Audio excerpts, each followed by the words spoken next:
Dans cette vidéo, nous allons corriger les exercices 12 et 13 de la page 14 sur les équations des droites. Alors regardons ces exercices, qu'est-ce qu'ils nous disent? Alors regardons le premier, qu'est-ce qu'il nous dit?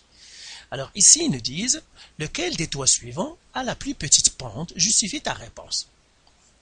Nous avons déjà parlé de la pente, mais on a parlé de la pente dans la règle de la droite. La pente, c'est, comme on l'a dit, c'était y2 moins y1 sur x2 moins x1. Ça, on a deux couples. Mais la pente d'une droite, on peut la calculer de différentes manières. On peut la calculer aussi par les accroissements. Alors, accroissement, c'est quoi? On va le faire ici. Accroissement. Alors, les accroissements, en fait, c'est le déplacement. De combien je me suis déplacé? On a les accroissements des abscisses. Accroissement des abscisses. Et quand on parle accroissement des abscisses, ça veut dire c'est le déplacement horizontal. Déplacement horizontal.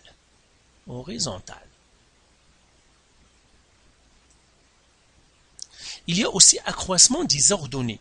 Accroissement désordonné. Et ça, c'est quoi? C'est le déplacement vertical. Déplacement, comme de combien je suis monté ou je suis descendu. Déplacement vertical.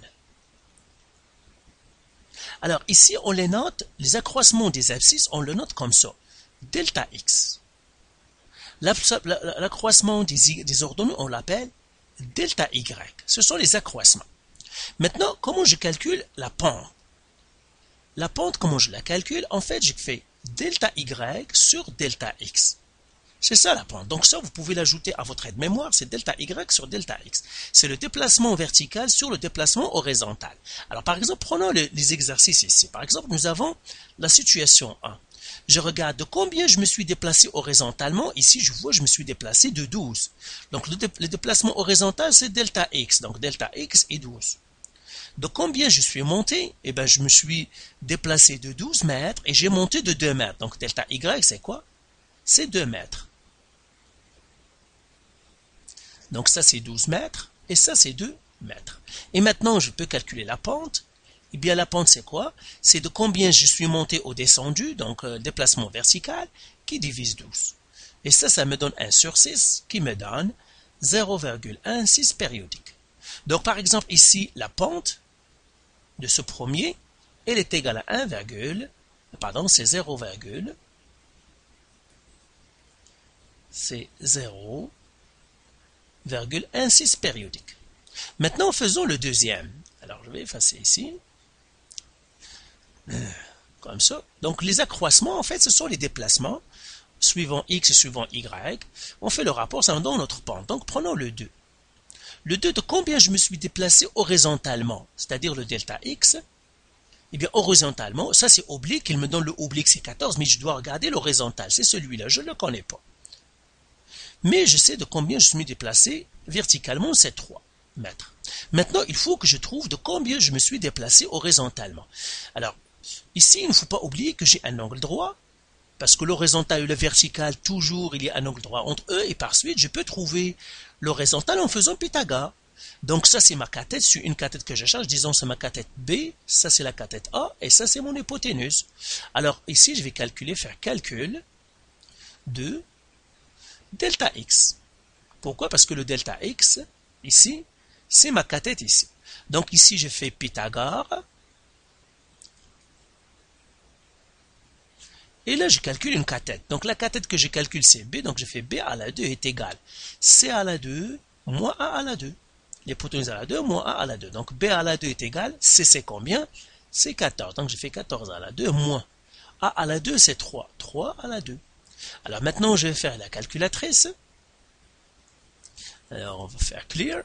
Ici, je fais 14 exposant 2 moins 3 exposant 2. Ce qui me fait quoi? 187. Donc B à la 2 est égal à 187. Je fais la racine carrée pour trouver mon B. Donc B égale. Donc je fais racine carrée 187. Ça me fait 13, donc je vais prendre 4 chiffres pour avoir plus de précision. 13,6748. 67 48 mètres. Alors là, je vais l'écrire. J'écris que mon delta x, avant je ne le connaissais pas, maintenant je le sais. C'est quoi? C'est 13,6748. Et maintenant, je cherche ma pente. Donc la pente, c'est quoi? C'est le delta y sur delta x. Ça veut dire le déplacement en y sur le déplacement en x. C'est 3 sur 13,6748. Qui me donne finalement, calculatrice. Alors, clear, et je fais 3 qui divise 13,6748 qui me donne finalement 16. Je me suis trompé, hein, sûrement que je me suis trompé. C'est 3 qui divise 13,6748. Et ça me donne, c'est ça me donne 0,219. Alors l'autre pente ici, maintenant je peux l'écrire. Donc j'écris ici pente égale à 0,219. Alors ici maintenant qu'est-ce que je dis? Je réponds à la question. Quelle est la plus petite pente? Donc j'écris la plus petite pente. La plus petite pente est celle du toit 1 et celle du 1. Voilà. Alors maintenant, regardons l'exercice 13. Donc, on va faire l'exercice 13 ici. Alors, l'exercice 13, qu'est-ce qu'ils nous disent? Donc, maintenant, je peux effacer ça. On a compris de quoi s'agit-il. Donc, je vais effacer ça. Je laisse les définitions parce que peut-être qu'on en aura besoin parce que ça part de la même chose. Ici, qu'est-ce qu'ils nous disent? Pour que l'écoulement se fasse normalement dans un tuyau, sa pente doit être de 1% à 2,4%. On a installé un tuyau de 500 mètres de long avec une dénivellation de 3 mètres. Ce tuyau peut-il bien fonctionner? Pourquoi? Alors ici, je vais souligner les mots importants parce que c'est une raison de problème. Ils me disent pour que l'écoulement se fasse normalement. Donc pour que l'écoulement se fasse normalement dans un tuyau, sa pente, la pente du tuyau, ça doit être de 1% à 2,4%. Là, ils nous disent, on a installé un tuyau de 500 mètres de long. Donc la longueur du tuyau, 500 mètres. Dénivellation de 3 mètres. Ce tuyau peut-il bien fonctionner? Donc ils me disent, est-ce que le tuyau va bien fonctionner ou non? Ils me disent de dire pourquoi. Alors ici, donc ils me disent que pour qu'un tuyau fonctionne bien, il faut que la pente, c'est-à-dire il doit être incliné avec une pente entre 1% et 2,4%. On a pris un tuyau de 500 mètres et puis on lui a donné 3 mètres, on l'a dénivellé de 3 mètres, ils nous disent est-ce que le tuyau est bien installé ou non. Eh bien, je vais faire un schéma ici pour que je sache de quoi s'agit-il. Donc ça, c'est le sol. On a mis un tuyau comme ça. Et puis, on l'a soulevé. Ici, ils me disent ça, c'est 3 mètres. Ça, c'est 3 mètres. Et ils me disent la longueur du tuyau, c'est 500 mètres. Et maintenant, qu'est-ce qu'ils veulent? Ils me disent est-ce que le tuyau est bien installé ou non. Alors, pour que je sache est-ce qu'il est bien installé ou non, il faut que je trouve la pente, parce que si la pente est entre 1% et 2%, c'est qu'elle est bien installée. Donc, je dois trouver la pente. Comment je trouve la pente?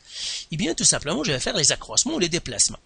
Alors, le déplacement en x, donc delta x et delta y égale. Le delta x, le déplacement en x. Le déplacement en x, je ne le connais pas, c'est celui-là. De combien je me suis déplacé horizontalement, je ne le sais pas, mais je sais de combien je me suis déplacé verticalement. C'est 3 mètres. Alors, comment je vais trouver de combien? Ils m'ont donné la longueur. Encore une fois, c'est un triangle rectangle, donc on va faire encore Pythagore. Donc, on va faire calcul, je vais le faire ici, calcul de delta x, et on va faire Pythagore. Alors, ça, c'est une cathète, donc je dirais c'est la cathète B, ça, c'est la cathète A, et ça, c'est C. Donc, j'écris la cathète B à la 2, c'est l'hypoténuse à la 2, moins 1 à la 2, c'est comme le calcul qu'on a fait tout à l'heure. Donc, B à la 2 est égal à 500 à la 2 moins 3 à la 2. Donc, je fais maintenant les calculs ici. B à la 2, elle est égale. Alors, donc, calculatrice. Alors, tout ça, on va l'enlever. Et je vais faire 500 exposant 2 moins 3 exposant 2. par 3 exponent de c'est 9. Ça me donne finalement combien de 9? Il y a 3. Donc c'est 24. 9, 9, 9. Ah, je fais la racine carrée. Et là, je vais faire inclure. Et je fais racine carrée de ce que j'avais avant. Ça me donne. Et bien, je vais prendre, donc B, elle est égale à 499, virgule. Donc, je vais prendre autant de chiffres que je peux. Donc, je prendrai celle-là. J'arrondis. On va prendre 4 chiffres. Donc, on va arrondir. Donc, ça va faire 9910. Pour arrondir au quatrième chiffre. Donc, c'est ça. Et bien maintenant, le delta x, c'est quoi? C'est 499,9910. Voilà, j'ai trouvé mon delta y. Donc, je calcule maintenant ma pente. La pente, elle est égale à 3, c'est-à-dire delta y sur delta x. Donc, je vais l'écrire ici pour que...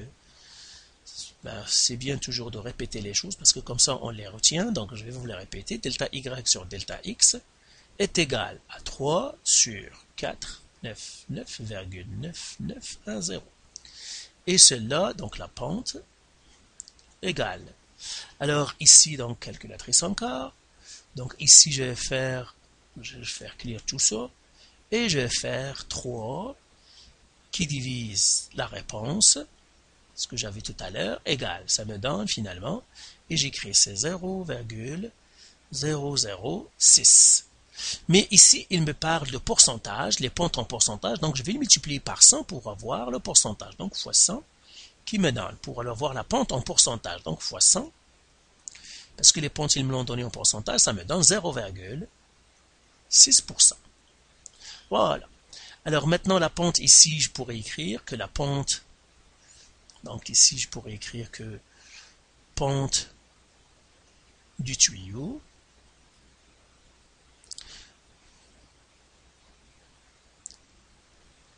égale à 0,6%.